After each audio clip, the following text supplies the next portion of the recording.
you guys, it's Nikita Lene back with another video. And if you are new to this channel, hello, my name is Nikita Lene.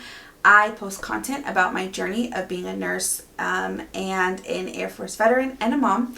So if you're interested in content like that, we'd love to have you join here at the Life with Lene family. And today I want to talk to you guys about why nursing is so toxic. Now, I don't have a full 12-hour shift to go over all of this with you guys, so of course I slimmed it down to some of the bare minimums. We're going to talk about at least 2 reasons why nursing is so toxic, and I want to talk to you guys about some solutions to this toxicity and some mindset changes that I've made to really help me get through it. So, if you're interested, keep watching.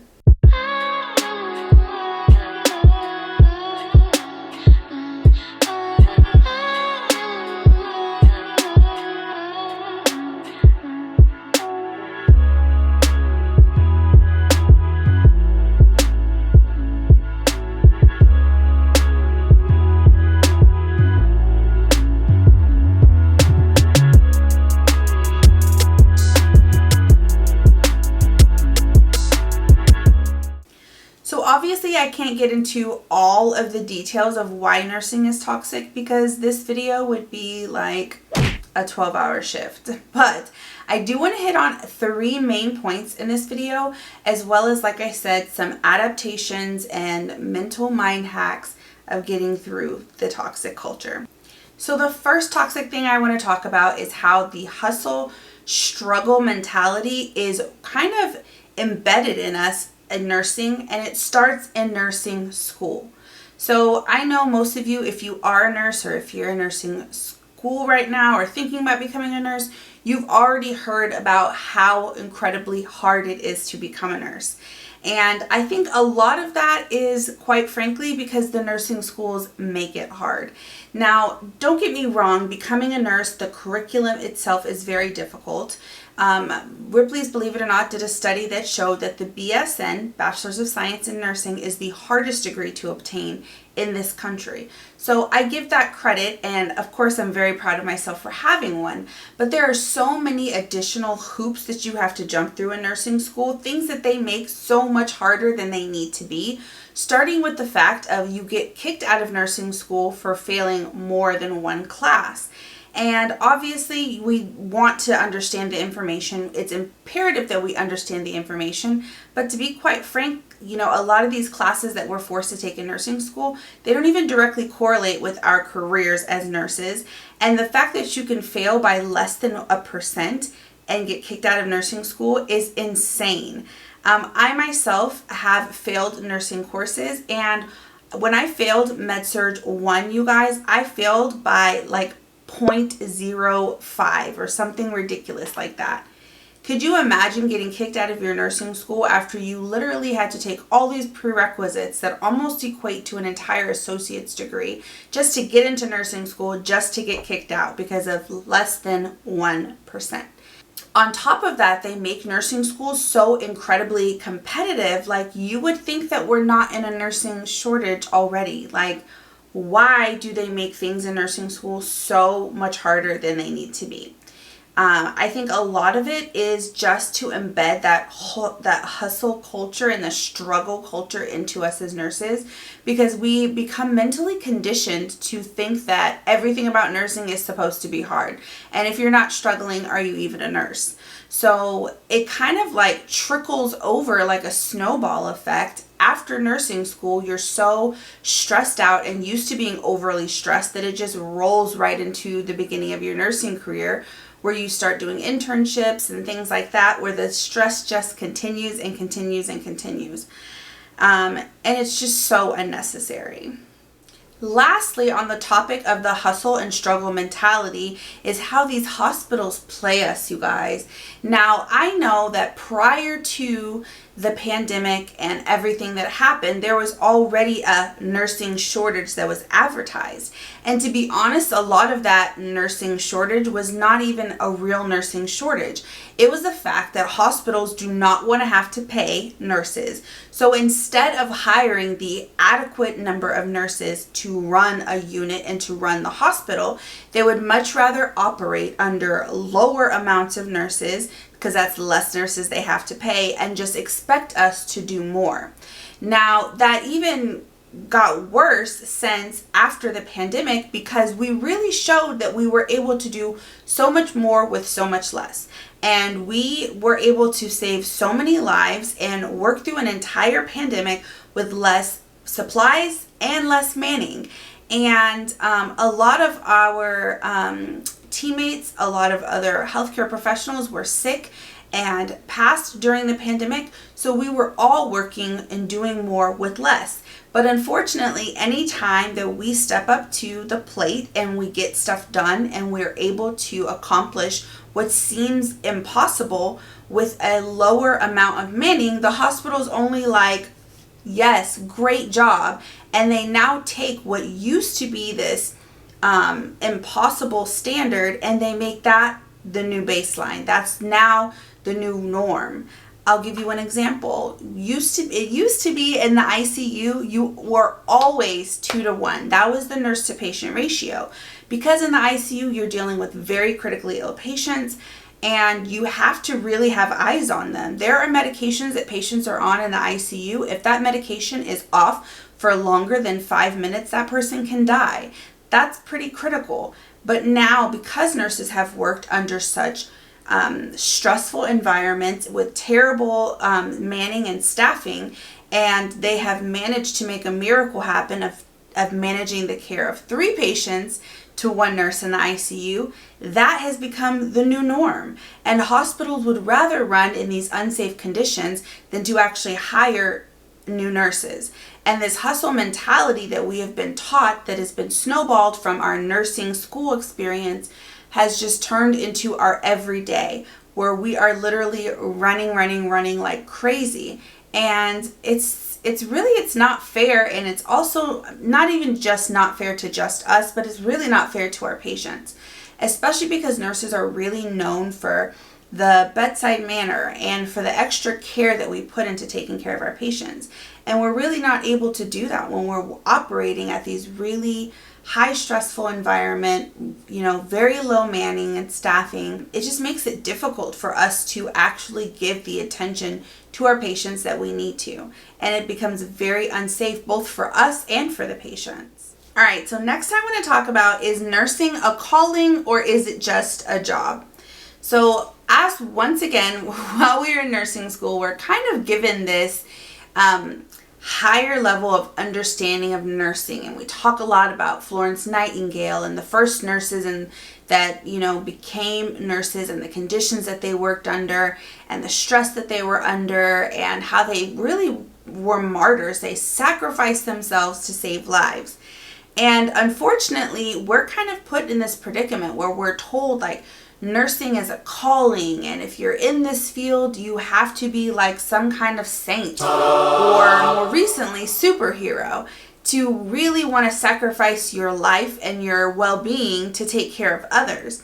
And I feel like this has really set us up for failure as nurses in so many ways, because when we are completely sacrificing ourselves, that's been made once again the norm. That is the norm for us to sacrifice ourselves, to not have bathroom breaks and to end up getting UTIs, to not be able to drink water and to not be able to take breaks, and to work these extremely long and physically, mentally, and emotionally stressful shifts without the bare minimum that humans need to survive. And we're expected to do this at the expense of saving our patients' lives. And it's just not realistic. And the fact that that's become the culture of nursing and just the norm, when you're getting report, oh yeah, girl, I haven't eaten all day. I had like 3 crackers and a sip of water. Like, what other career field is that normalized in? Like, it's not healthy at all. I just think the whole mentality of it is just very toxic, how that has become the norm for nurses. And, hospitals really don't care. If they get those extra hours of labor out of you and you work that entire 12-hour shift, it doesn't matter to them. They could care less. A lot of these hospitals do not physically and mentally or care about your physical well-being or your mental well-being. And so the fact that you're sacrificing yourself for this greater cause and the greater good, works to their advantage at the end of the day. And it's just very unfair for us as nurses to really even be doing that. Like, there's not many jobs where it's just completely okay for you to sacrifice your entire well-being to save others. And it shouldn't be the norm. We're all humans and all of our lives matter and our well-being matters. And you should still be able to operate in a level where you're taking care of yourself and taking care of your patients, because you can't pour from an empty cup. So how am I going to save your life and help teach you and do patient teaching with you about UTIs if I have one myself because I've been holding my pee for hours? Like, it just doesn't make sense, right? Now, the other half of that, of why this is so incredibly toxic, is because a lot of our patients and our patients' families expect and anticipate that they can treat us however they want to, and we are supposed to humbly accept it because we are treated like martyrs, and we're just put on this pedestal, not even a real pedestal, but we're just kind of like put in this position where we're supposed to accept anything. I know that if you've been a nurse longer than a month, you have probably been cussed at, spit at, dealt with, just people being rude to you, and it's just completely normalized, you guys. I am going to record a video soon, but I got assaulted at work, you guys. A patient's family member physically assaulted me, and in her mind, she felt like it was justified. It was completely okay for her to shove me and to, physically harm me was just completely okay. She felt like it was her right. And I cannot tell you how many patients, because they're sick, because they don't feel well, feel like it's okay to yell and cuss and spit and hit nurses, but they don't treat doctors like this. Now, I'm not saying that there's never been a doctor that's been physically assaulted or verbally harassed or assaulted, but the percentage of that happening to doctors versus nurses is ridiculous. It's completely different. And that's because there's a level of respect that's given to doctors that is not given to nurses. And it's once again because we are put on this level of, oh, they'll accept anything. And that is the general impression that the general population gets. So when people are not feeling well, or when their family member is hospitalized, they feel like they just have the right to abuse nurses and treat nurses however they want to. Once again, this is something that hospitals take advantage of because they can really care less if we get hurt at work. 90% of the time, it doesn't bother them. Like, you're going to put in a workers' comp claim, no big deal. Like, they're covered. They don't really care too much about your well-being. And I'll talk more about my personal situation of when I got assaulted in another video. But in that particular situation, my hospital administrator told me I could not call the cops, and did not call the cops to escort this woman out because they were worried about that woman filing a complaint against the hospital. That's just another example of how hospitals do not care about you as a nurse, and neither do the patients and their families. And that's a really hard pill to swallow as a nurse when you are literally sacrificing so much of yourself to save people just to be treated like crap in return. All right, so let's talk about the mental shift of getting out of these negative habits and the negative culture of nursing. And the very first thing I want to say goes back to talking about the hustle mentality. And it is get out of that hustle mentality quickly, okay? I want to let you guys know that if this pandemic did not teach us anything as nurses, it has taught us that these hospitals do not care about us. They just don't. And at the end of the day, they're going to do whatever's best for them. And it comes down to dollars and cents, right? So us being in this rat race of who's working the hardest, who's the most tired, who's the most dehydrated, all of this crap needs to end. We've really just got to get out of the mentality of working. I think it's very important for us to really just assess our priorities and figure out what's most important to us. But we've really got to just stop with the rat race, and kind of switch our minds over to doing what we need to do for ourselves, not necessarily staying loyal to a specific hospital or a hospital system, because these hospitals and these hospital systems are not loyal to us. So we really just have to do what's best for us at the end of the day. And I'll talk about that a little bit more in the next section. So next, I want you guys to understand that you have to pick the job that works for you, okay? It doesn't matter what you do, you are still a real nurse. So let's talk about that as well. Whatever you choose to do with your nursing degree and with your license is up to you.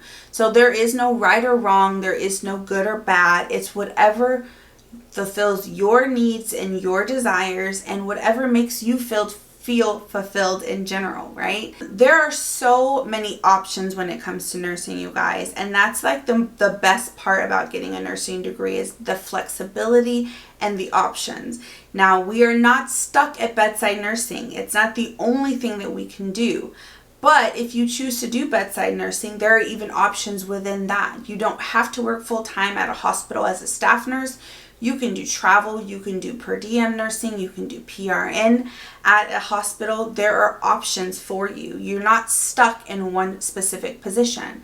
But should you choose to venture outside of bedside nursing, there are so many different types of jobs you can do.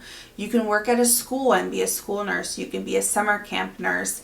You can work in like an outpatient setting, working at a doctor's office or IV hydration therapy. Like there are so many interesting jobs. Research nurse is one of them. But what I want you to really do is evaluate your needs. What do you need for yourself to stay mentally and physically healthy?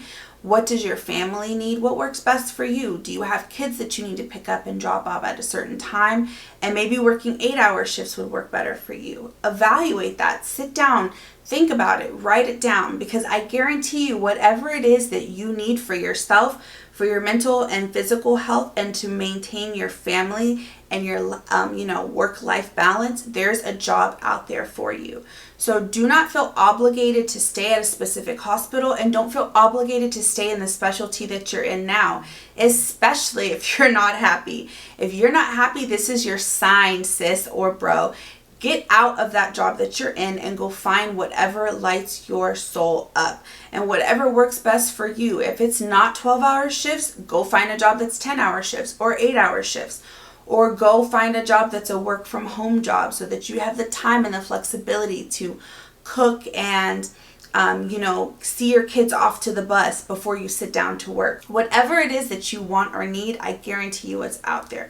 Just take your time to do the research and make that jump into whatever it is. It's going to make you happy. The great thing about being a nurse after the pandemic is the fact that because there is an actual nursing shortage now, it gives you more flexibility to bounce around. So let's say, for example, you're like me and you work as an ICU nurse, but you are really interested in working as a PACU nurse.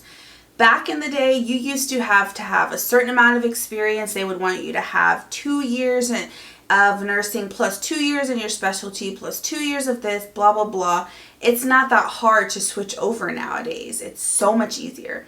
So if you are interested in switching to another specialty or trying your hand at something new, apply for that job. Do not hesitate to apply for it. And you may have to market your skills that you've learned in your previous jobs and your previous specialty as a way to kind of kick the door in that new specialty that you're trying to get into. Another great thing that I would suggest is networking. Network everywhere you go, everyone you meet. Right now is a great time for networking as a nurse because, like I said, there's people constantly in and out. Even if you are a staff nurse at your hospital, I'm sure you've met 5,000,001 travel nurses, right? So take the time to get to know the people in your environment and really get out there and network. And not even just within your hospital and your hospital system. Try and get out to different nursing events in your local area. Maybe even go into job fairs if they have them in your local area. And just get out there, show your face, and get to know some of the other nurses. And I guarantee you're going to come across someone that's going to open a door of opportunity for you. So get out there, update your LinkedIn, update your resume, dust that bad boy off. It's time for you to get out there and try something new. And let me tell you that as a nurse, we're so versatile, you guys. Our skills are really just transferable skills. So look at the skills that you have and that you've learned and see how you can transfer them to your new job. And if nothing else, you have the skills of your ability to learn, and market that your hunger for learning. Okay. But anyways, definitely apply for that job, you guys. Now, my last point is my most important one, so pay attention. I want you guys to take care of you. Like I said earlier in the video, there is no way for you to pour from an empty cup. And the thing about these hospitals and these jobs right now is that they are using and abusing us as nurses. They are really, increasing our ratios, increasing our hours. There are some hospitals that are still trying to do mandatory overtime. Like, I don't even want to get started on that in this video and how messed up that is. But whatever the situation is, even the average nursing job, we are overworked right now, period. So I really want you to find your positive outlets, the things that you enjoy doing that like set your spirit on fire, the things that bring you joy, the people that bring you joy. And I want you to surround yourself in those things. Really concentrate on adding more time to do those things and less time to work, because that's going to be the things that replenish your joy and your energy within yourself, and bring you closer back to your harmony and your happiness. And that's so important, especially when you're taking care of other people constantly and you're not taking care of yourself. It can be draining. It's just very important for us to take care of ourselves physically, mentally, spiritually, emotionally, because being a nurse in any capacity is a stressful job, and we literally are giving so much of ourselves.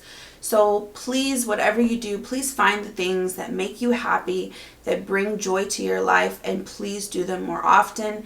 If you are feeling exceptionally stressed and you feel like it would just be a great outlet to have someone to talk to, I'm going to link resources down below of some mental health resources. I would definitely suggest you use those as well, because we could all use counseling and a listening ear and someone to give us advice to get through these sticky times or stressful times. So if that's something that you're interested in, I will leave some links down below of some resources that you could use.